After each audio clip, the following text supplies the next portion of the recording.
ये है रामपुर गांव, जहां की मिट्टी में मेहनत की महक है और लोगों के दिलों में उम्मीद की रोशनी। इस गांव का एक किसान रामू अपनी कड़ी मेहनत और लगन से सबके लिए प्रेरणा का स्रोत बन गया है। आज फिर हमें सूरज चढ़ने से पहले खेतों में जाना होगा, क्योंकि धूप और ये गर्मी के कारण मैं खेतों में ज्यादा देर तक काम नहीं कर पाता हूँ। इस बार फसल अच्छी होनी चाहिए, तभी तो हमारा परिवार का गुजारा होगा। इतना कहते ही रामू चल देता है अपने खेत की ओर। यहाँ पहुँचते ही रामू जल्दी से अपने खेत में काम करने लगता है।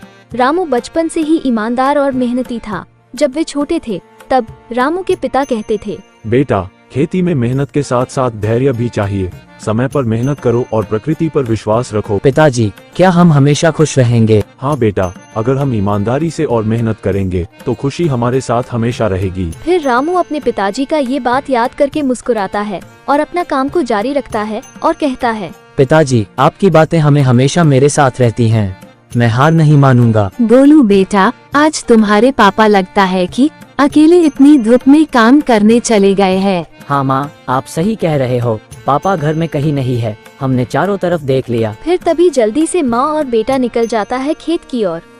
रामू, आज बहुत मेहनत कर रहे हो, थोड़ी देर आराम कर लो। क्या पूरा दिन काम में ही लगे रहोगे? गीता, इस वक्त फसल का समय है, अभी आराम का वक्त नहीं। पिताजी, मैं भी आपकी मदद करूँगा। गोलू बेटा, अभी तुम छोटे हो, पर ये तुम्हारा हौसला देखकर मुझे बहुत खुशी होती है। रामू का परिवार भी उसकी मेहनत में 100% साथ देता है और यही एकता और समर्थन उनकी ताकत है। तभी सभी किसानों, मुखिया और चतुर जमींदार एक साथ बैठकर पंचायत कर रहे थे। गांव वालों, इस साल बारिश कम हुई है, हमें सिंचाई के लिए कुछ उपाय करना होगा। इसके लिए मुखिया जी, हमारे पास पर्याप्त साधन तो भी नहीं है। नहीं भाई, ऐसा नहीं है। हम सब मिलकर काम करेंगे तो कोई भी समस्या बड़ी नहीं होगी। हमें एकजुट होकर समाधान खोजना होगा। लेकिन रामू के इस बात से चतुर जमींदार बिल्कुल ना खुश था, क्योंकि ये चाहता है कि सभी किसानों को कर्ज देकर उनकी जमीन हड़प लूं। हाँ, रामू ठीक कह रहा है। हमें मिलकर एक तालाब बनाना होगा जिससे हम पानी का संग्रह कर सकें। नहीं मुखिया जी,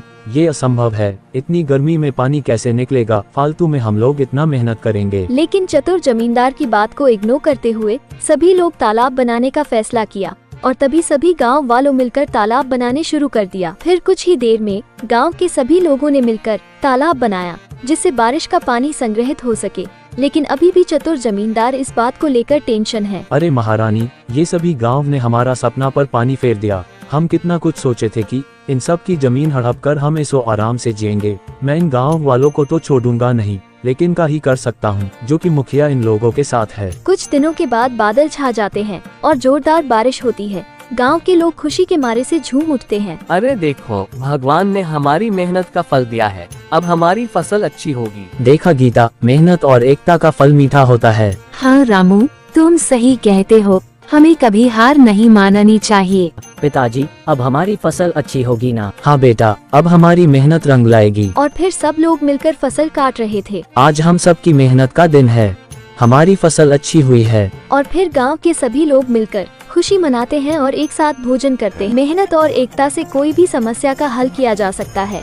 रामू और उसके गांव वालों ने ये साबित कर दिखाया है और इस तरह से चतुर जमींदार का सपना टूट गया। ये कहानी हमें सिखाती है कि चाहे परिस्थितियाँ कितनी भी कठिन क्यों न हो, मेहनत और एकता से हर मुश्किल को पार किया जा सकता है। धन्यवाद और अगली बार फिर मिलेंगे एक नई कहानी के साथ।